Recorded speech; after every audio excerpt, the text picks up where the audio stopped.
প্রিয় দর্শক, আপনাদের সবাইকে আমন্ত্রণ জানাচ্ছি বাংলা ভিশনের প্রতিদিন আয়োজন সংবাদ বিশ্লেষণ ধর্মীয় অনুষ্ঠান ফ্রন্ট পেজে। সাথে আছি আমি ইমরুল কায়েস। আজ আমাদের সাথে আলোচনার জন্য রয়েছেন ঢাকা সাংবাদিক ইউনিয়নের সভাপতি মোহাম্মদ শহীদুল ইসলাম। শহীদুল ইসলাম, আপনাকে স্বাগত জানাচ্ছি। আপনাকে ধন্যবাদ। প্রিয় দর্শক, আমরা আলোচনার শুরুতে চলুন দেখে নিই আজকের প্রকাশিত সংবাদপত্রের প্রধান প্রধান শিরোনাম এবং অন্যান্য গুরুত্বপূর্ণ সংবাদগুলো।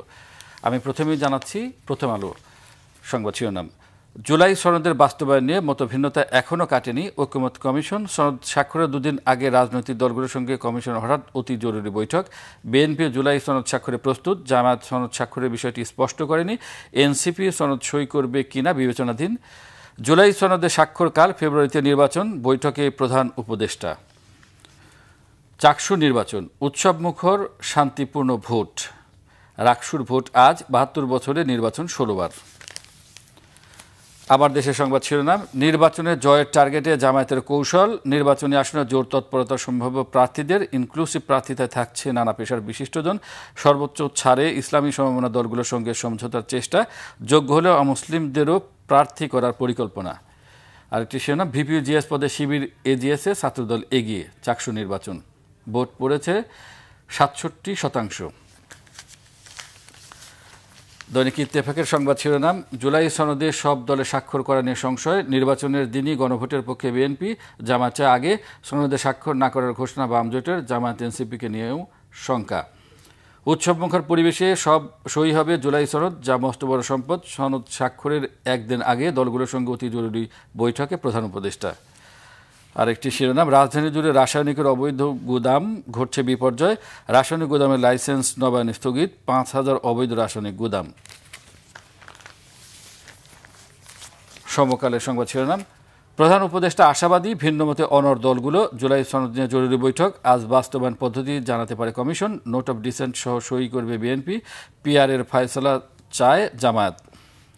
আরেকটি শিরোনাম। রাজধানী বাসাবাড়িতে সাপের উপদ্রব বেশি, পদ্ম গোখরা তাদের আরেকটি শিরোনাম। চাকসু নির্বাচনে একই চিত্র, ফল ঘোষণা নিয়ে হট্টগোল। ভোট পড়েছে ৭০%। যুগান্তরের সংবাদ শিরোনাম। চাকসুতে ৫ কেন্দ্রে ফল ঘোষণা, ১০টিতে চলছে গণনা। ভিপিজিএসে শিবির এগিয়ে, এজিএস পদে এগিয়ে ছাত্রদলের প্রার্থী। রাজনৈতিক দলের সঙ্গে জরুরি বৈঠকে প্রধান উপদেষ্টা। শুক্রবার জুলাই সনদে স্বাক্ষর, ফেব্রুয়ারিতেই নির্বাচন। ডক্টর ইউনুসকে সালাউদ্দিন, আপনার সঙ্গে প্রতিরক্ষা বাহিনীর সুসম্পর্ক থাকুক। ইনকিলাবের সংবাদ শিরোনাম। কেটে গেছে অনিশ্চয়তা, জুলাই জাতীয় সনদ ২০২৫ স্বাক্ষর কাল। মিরপুর অগ্নিকাণ্ড, কেমিক্যাল গুদামে সার্চ অপারেশন চালাতে ৭২ ঘন্টা লাগবে ফায়ার সার্ভিস। শিক্ষকদের বাড়ি ভাড়া প্রস্তাব অর্থ মন্ত্রণালয়ে, আজিজির নেতৃত্বে ব্লকের সীমাহীন জনদুর্ভোগ। মানব জমিনের সংবাদ শিরোনাম। জুলাই সনদ নিয়ে ভিন্ন মত আরও স্পষ্ট হলো, প্রস্তুত বিএনপি, স্পষ্ট করেন জামায়াত। শর্ত দিলে এনসিপি, সই করবে না ৫ দল। শাহবাগ অবরোধ, শিক্ষকদের যানজটে ভোগান্তি। মার্চ টু যমুনা কর্মসূচি আজ। কালবেলার সংবাদ শিরোনাম। পুলিশের শান্তিরক্ষা মিশন মাঝপথে বাতিল। তহবিল সংকটে শান্তিরক্ষী কমছে ১/৪। শুরুতেই ছাঁটাইয়ের কোপ পড়ল বাংলাদেশে। আরেকটি শিরোনাম। প্রধান উপদেষ্টা আসার কথা শুনলেও দূর হয়নি বিরোধ। জুলাই সনদ স্বাক্ষর কাল। অভিযোগ বর্জনে শেষ চাকসুর ভোট, কারচুপির প্রতিবাদে শাহবাগে ছাত্রদল। কালের কণ্ঠের সংবাদ শিরোনাম। জুলাই সনদে অনিশ্চয়তা কাটেনি, বাস্তবায়ন প্রক্রিয়া নিয়ে বিএনপি, জামায়াতে এনসিপি নিজেদের দাবিতে অনড়। নভেম্বরের মধ্যেই গণভোট আয়োজনের দাবি জামায়াতের। ৫টি বাম দল সনদে সই করবে না, বাস্তবায়নের সিদ্ধান্ত না জেনে সবাইকে স্বাক্ষরের আহ্বান প্রধান উপদেষ্টার। প্রধান উপদেষ্টাকে সালাউদ্দিন, আপনার সঙ্গে প্রতিরক্ষা বাহিনীর সম্পর্কের অবনতি চাই না। কোনো মামলায় মৃত্যুদণ্ড চায় না জাতিসংঘ। ন্যায় বিচার ও যথাযথ প্রক্রিয়া নিশ্চিত করার আহ্বান। চলমান উদ্বেগগুলোর বিষয়ে দ্রুত আন্তর্জাতিক আইনের আলোকে সমাধান প্রত্যাশা। বাংলাদেশ প্রতিদিনের সংবাদ শিরোনাম। জটিলতা কাটল না জুলাই সনদে, জরুরি বৈঠক দলগুলোর সঙ্গে, স্বাক্ষরকাল, কয়েকটি দলের অনুপস্থিতির শঙ্কা। স্বজনরা খুঁজছেন আপনজনকে, এই সংবাদ শিরোনামটি মিরপুরের অগ্নিকাণ্ড নিয়ে। দেশ রূপান্তর, তাদের শিরোনাম। স্বাক্ষরে দ্বিধা জামায়াত এনসিপির, জুলাই জাতীয় সনদ। বঙ্গবাজারে আগুন, পুলিশ পায় না অথচ সংবর্ধনা পেলেন আসামি। দিগন্তের সংবাদ শিরোনাম। কাল জুলাই সনদে স্বাক্ষর, ফেব্রুয়ারিতে নির্বাচন, ঐক্যমত্য কমিশনের প্রধান উপদেষ্টার আশাবাদ। ফুরিয়ে আসছে গ্যাসের মজুদ, অকাট্যভাবে প্রমাণিত জুলাইয়ের অপরাধ সিস্টেমেটিক, চিফ প্রসিকিউটর। বোরিং বার্তার সংবাদ শিরোনাম। কক্সবাজারে গৃহায়ণ কর্তৃপক্ষের আবাসন ফ্ল্যাট চলছে হোটেল ব্যবসা, 469 ফ্ল্যাটের 52% সরকারি স্বায়ত্তশাসিত প্রতিষ্ঠানের কর্মকর্তা ও সংরক্ষিত কোটায় বরাদ্দ। প্রধান উপদেষ্টার 15তম বিদেশ সফর, সৌদি আরব 27 থেকে 29 অক্টোবর। ডেইলি স্টারের সংবাদ শিরোনাম। Cloud hangs over the signing of July charter. আরেকটা শিরোনাম, Mirpur factory fire, chemical fumes still in the air. এবং সর্বশেষ যেটি আমরা পড়ব সেটি হচ্ছে যে নিউ এজের সংবাদ শিরোনাম। July charter signing by all parties still uncertain, Yunus holds meetings with parties. Fire fighters fail to enter chemical warehouse, fire not doused yet, case file, DNA sample of 6 bodies collected. আমরা সবগুলো পত্রিকার সংবাদ শিরোনাম দেখলাম। মোটামুটি প্রথম আলো থেকে শুরু করে প্রত্যেকটা পত্রিকা আমরা দেখলাম যে জুলাই সনদের বিষয়ে সবগুলোই সংবাদ শিরোনাম করেছে এবং এখানে এখনও মতভিন্নতা কাটেনি। সেটা নিয়ে গতকাল প্রধান উপদেষ্টার বৈঠক করেছেন, সব দলগুলোর সাথে জরুরি বৈঠক করেছেন। বিএনপি প্রস্তুত, জামাত বিষয়টা এখন স্পষ্ট করেন তারা স্বাক্ষর করবে কিনা, এবং এনসিপি বলেছে যে তাদের বিবেচনাধীন রয়েছেন। এই যে আমরা অস্পষ্টতা দেখছি, এই যে মতভিন্নতা দেখছি, এটা মানে এখনও শেষ পর্যায়ে একমত হতে পারল না, কারণ কি?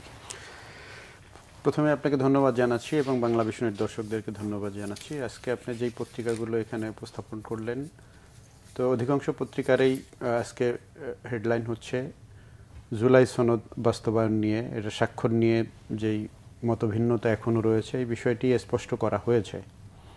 তো মূলত তো আসলে হ্যাঁ, যেই নিউজগুলো এসছে, আমি যে কয়টি পত্রিকা দেখেছি এ পর্যন্ত, তাতে কোনো কোনো পত্রিকা বলেছে যে ধোঁয়াশা কেটে গেল, হয়তো জুলাই সনদ স্বাক্ষরিত হবে এবং এটা বাস্তবায়নের পদ্ধতি নিয়ে এখনও রাজনৈতিক দলগুলোর মধ্যে মতভিন্নতা আছে। তো সেজন্য বাংলাদেশ জাতীয়তাবাদী দলের পক্ষ থেকে বলা হয়েছে তারা জুলাই সনদে স্বাক্ষর করবে। আরেকটি বড় দল বাংলাদেশ জামাত ইসলামের পক্ষ থেকে বলা হয়েছে যে তারা এইটা দেখে সিদ্ধান্ত নেবে। তাদের কিছু দাবি ছিল এই জুলাই সনদকে কেন্দ্র করে, যে তাদের পিয়ার পদ্ধতির নির্বাচনের নিশ্চয়তা তারা চায়, এরপরে এই গণভোটটা নভেম্বরের মধ্যে চায়। তো সেক্ষেত্রে বিএনপি বলেছে যে তারা গণভোটটা জাতীয় নির্বাচনের দিনেই তারা গণভোট চায়। আমার মনে হয় যে এই দাবিটি, যে একই দিনে জাতীয় নির্বাচন এবং গণভোট, এই দুইটা ভোট একদিনে হওয়া আসলে এটা অসম্ভব ব্যাপার। এটি আসলে এই চিন্তাটি সঠিক নয় বলে আমি মনে করি। তো সেক্ষেত্রে জামাত তাদের অবস্থান স্পষ্ট করেছে, তারা নভেম্বরের মধ্যে গণভোট চায়। তো এই জন্য তারা বলেছে যে কিছু বিষয়ে নিশ্চয়তা না পেলে তারা স্বাক্ষর করবে কিনা এখনও তারা এটা তাদের সিদ্ধান্ত জানায়নি। কালকে এই কথাটিই বলেছে। তো আপনি দেখেন যে এই জুলাই সনদ বাস্তবায়নের 2 দিন আগে গতকালকে প্রধান উপদেষ্টা একটি জরুরি বৈঠক ডেকেছিলেন, যেটি এসছে নিউজগুলোতে। তো সেখানে তিনি একটি কথা বারবার নিশ্চিত করে বলছেন যে আমাদের অনেকে প্রশ্ন করেন, সবাই আপনারাও এই প্রশ্নের মুখোমুখি হন যে ফেব্রুয়ারি থেকে নির্বাচন হবে, আসলে কি হবে? এই অনিশ্চয়তা সাধারণ মানুষের মধ্যে আছে, তারা ফিল করে, এই প্রশ্নগুলো করে। তো প্রধান উপদেষ্টা বারবার বলছেন যে ফেব্রুয়ারিতে নির্বাচন হবে, তারপরেও এই অনিশ্চয়তা কাটছে না। কেন কাটছে না? এর সমস্যাটা কোথায়? এটি আসলে আমাদেরকে, সাধারণ মানুষদেরকেও যেমন ভাবায়, আমরাও প্রশ্নের মুখোমুখি হই। তো সেক্ষেত্রে যেই বিষয়গুলো আসছে, যে জুলাই সনদ, এনসিপি দেখবেন যে এনসিপি বলছে যে এই জুলাই সনদ বাস্তবায়নের পদ্ধতি নিশ্চিত করা না হলে তারা স্বাক্ষর করবে না। ধরুন আমরা যদি বলি যে জুলাই বিপ্লবের সামনের সারিতে যারা ছিলেন তারা আজকে একটি নতুন দল করেছেন। তারা দাবি করেছেন যে এই বর্তমান যে সংবিধান আছে এটি স্থগিত করে জুলাই সনদ বাস্তবায়ন করে জুলাই সনদের ভিত্তিতে আগামী নির্বাচন সহ সামনের কাজগুলো করবার দাবিতে তারা যদি নিশ্চয়তা না পায় তাহলে তারা এই সনদ স্বাক্ষর করবে না। এটি যদি হয়, এর বাইরেও ছোট ছোট কিছু দল আছে, তারা বলছে তারা জুলাই সনদে স্বাক্ষর করবে না, তারা ভিন্ন দাবি দিয়েছে। তো এখন সেই জায়গায় আমরা যদি বলি যে হ্যাঁ, বড় দলগুলো যদি স্বাক্ষর করে, ছোট ছোট কিছু দল স্বাক্ষর না করলেও খুব বেশি কিছু আসে যায় না, এ ধরনের চিন্তা যদি আমরা করি, এখন সেটি এক ধরনের চিন্তা। কিন্তু স্বাভাবিকভাবে যদি আমরা চিন্তা করি যে এখন বড় দল হিসাবে বাংলাদেশ জাতীয়তাবাদী দল এবং জামাত ইসলামী এবং এনসিপি, তিনটা দলকে যদি ধরি, সেখানেই তো অনিশ্চয়তা থেকে গেল। তো সেই অনিশ্চয়তার মধ্যে কালকে জুলাই সনদ স্বাক্ষর হবে, এখন এটার বাস্তবায়ন কবে হবে সেটি হচ্ছে প্রশ্ন। তো এখন এই বাস্তবায়নের নিশ্চয়তা যদি না থাকে, তাহলে এই সনদ স্বাক্ষর করার পরে আপনি সেই স্বাক্ষর করার পরে কেউ কেউ বলছে যে এটি আগামী সংসদে আলোচনার পরে এটি বাস্তবায়ন হবে, এ ধরনের কিছু ধারণাও তৈরি হয়েছে ইতিমধ্যেই। তাহলে তো এই অনিশ্চয়তা কাটলো না, অনিশ্চয়তা থেকেই গেল। তাহলে কি আমরা ওই আগের সংবিধান দিয়ে এই দেশ পরিচালনা হচ্ছে এবং সেই সংবিধান অনুযায়ী সামনে হবে, কিন্তু এই জুলাই সনদটা স্বাক্ষর হবে, এটি কেউ কেউ মনে করে শুধুমাত্র আইওস হিসাবে এটি হবে কিনা। তো এই ধরনের শঙ্কার জায়গা থেকে এই প্রশ্নগুলো আসছে, এই ধোঁয়াশাগুলো তৈরি হচ্ছে। গণভোটের কথা যেটা বলা হচ্ছে এবং যেটা জাতীয়তাবাদী দলের পক্ষ থেকে বলা হচ্ছে, যেদিন জাতীয় নির্বাচন হবে ওই দিনে গণভোট, সেখানে একটা যুক্তি তারা দেখাচ্ছে যে আলাদা করে নির্বাচন করতে গেলে তার জন্য খরচ আছে, তার জন্য জনবল, অনেক কিছু, মানে অনেক ইনভেস্টমেন্টের বিষয় রয়েছে, সেই সক্ষমতা আছে কিনা, আর একই দিনে নির্বাচনের দুইটা নির্বাচনই একসাথে। আচ্ছা দেখুন, এই গণভোটটা কেন প্রয়োজন আপনি বলি, যে এই জনমত যাচাইয়ের জন্য, যে জনগণ এই বিষয়ের উপরে তাদের মতামতটা কি। এখন আপনি জাতীয় নির্বাচন করলেন, একই দিনে গণভোট দিলেন, সেই গণভোটের রেজাল্ট দিয়ে আপনি কি করবেন? এই প্রশ্ন যদি আমরা করি, যে সেই রেজাল্ট দিয়ে জনগণ দিল যে হ্যাঁ আমরা গণভোট দিলাম পিয়ারের পক্ষে, আর আমরা প্রচলিত পদ্ধতিতে জাতীয় নির্বাচন করলাম, সেদিনই গণভোট হলো, জনগণ মতামত দিল যে না পিয়ারের পক্ষে, গণভোটের পিয়ারের পক্ষে মত দিল, তাইলে সেটা কি হবে? তো এটা তো এজন্যই এটি আসলে বাস্তবসম্মত নয় যে একই দিনে জাতীয় নির্বাচন এবং গণভোট। খরচ তো হবে, নির্বাচন করতে গেলে খরচ হবে না? তো সেই খরচ মাথায় নিয়েই তো আপনাকে জনগণের মতামত যাচাই করতে হবে, জনগণ কি চায়। আসলে এদেশে জুলাই বিপ্লবের পরে একটি নতুন রাজনৈতিক বন্দোবস্ত চেয়েছিল জনগণ। তো জনগণ আশা করেছিল যে যারা রাষ্ট্র পরিচালনা করছেন, রাজনৈতিক দলগুলো সেই পথে হাঁটবে। আমার মনে হয় যে আমরা পুরান ধারা থেকে বের হতে পারছি না। জনগণের প্রত্যাশা, সেই প্রত্যাশার জায়গায় থেকে যাচ্ছে আমার মনে হয়। আপনি দেখেন যে এখনও যদি সে পুরান ধারা রাজনীতি থাকে, তাহলে এই যে রক্ত দিয়ে যে বিপ্লবটি সাধিত হলো, এর মানেটা কি? তো আমাদের তো তাহলে বারবার সেই রক্তই দিতে হবে। তো এখন আমরা কি স্বাধীনতার ৫৪ বছর পার হলো, এরপরে আমরা কতবার এই গণ অভ্যুত্থান, বিপ্লব, এগুলো আমাদের দেখতে হলো? আমরা যেই বৈষম্যের বিরুদ্ধে ৭১ সালে দেশকে স্বাধীন করেছিলাম, জনগণ চেয়েছিল একটি গণতান্ত্রিক বাংলাদেশ, সেটি পায়নি। জনগণ বাকশাল পেয়েছে, স্বৈরাচার পেয়েছে, জনগণ এরপরে ফ্যাসিবাদ পেয়েছে।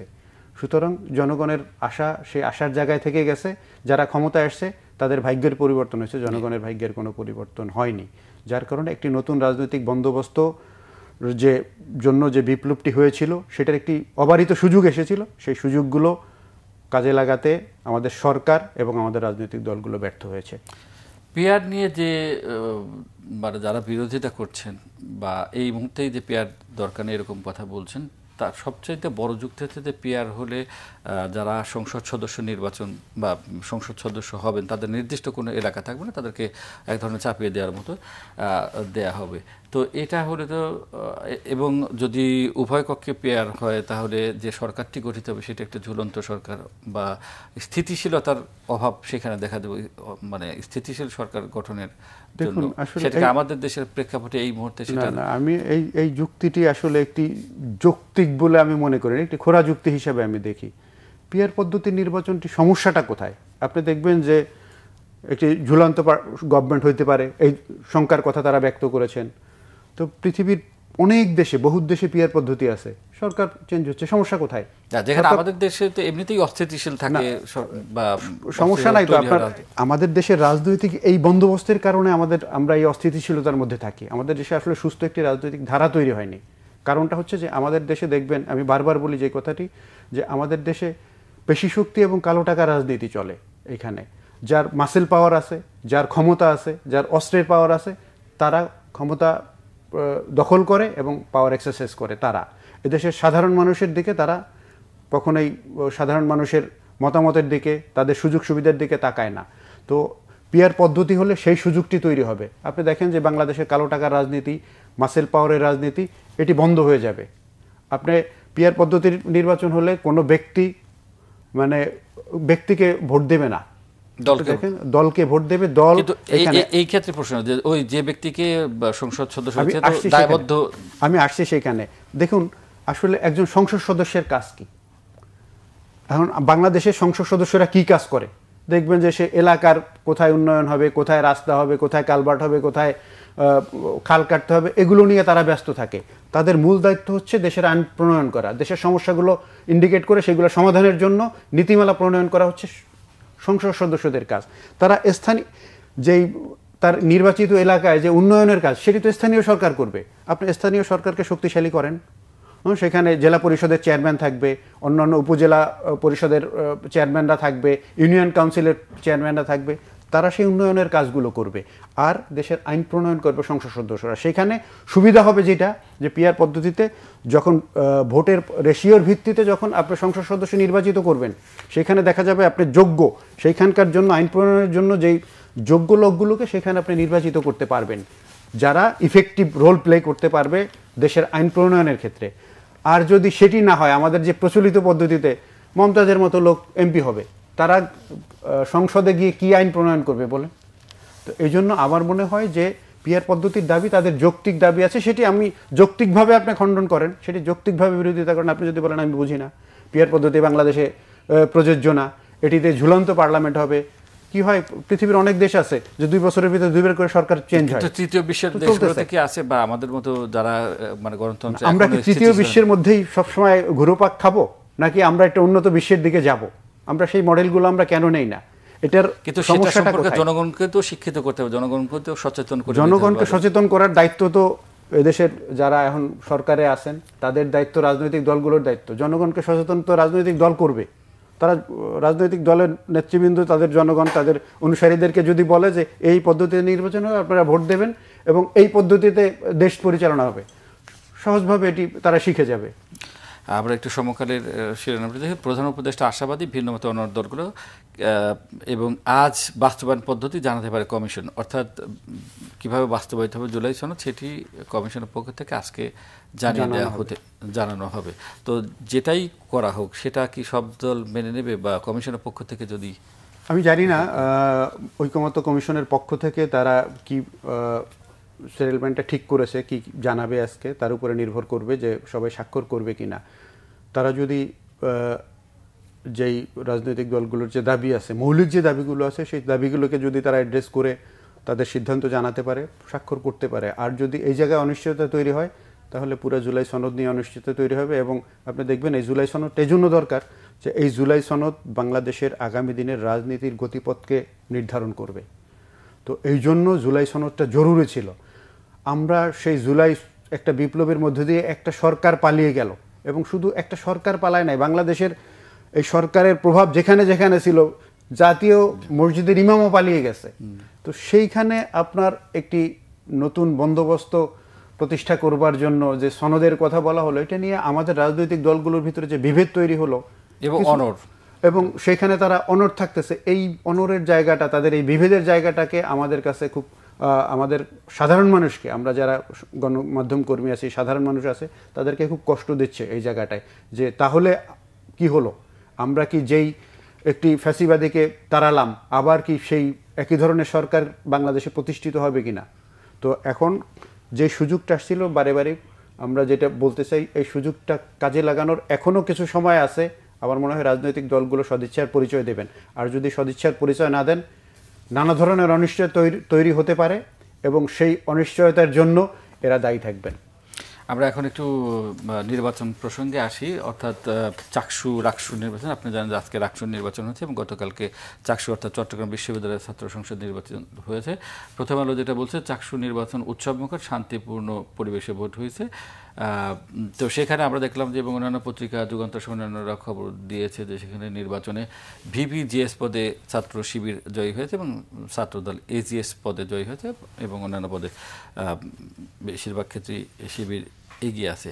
এই যে নির্বাচনটি হচ্ছে, চট্টগ্রাম বিশ্ববিদ্যালয় আজকে রাজশাহী বিশ্ববিদ্যালয়ে নির্বাচন হচ্ছে, এই নির্বাচনগুলোতে দেখা যাচ্ছে মোটামুটি একটা শান্তিপূর্ণ পরিবেশই, দুই পক্ষের পক্ষ থেকে কিছু অভিযোগ আছে, কিছু ছোটোখাটো ঘটনা আছে, সেগুলো বাদ দিলে মোটামুটি উৎসবমুখর পরিবেশ।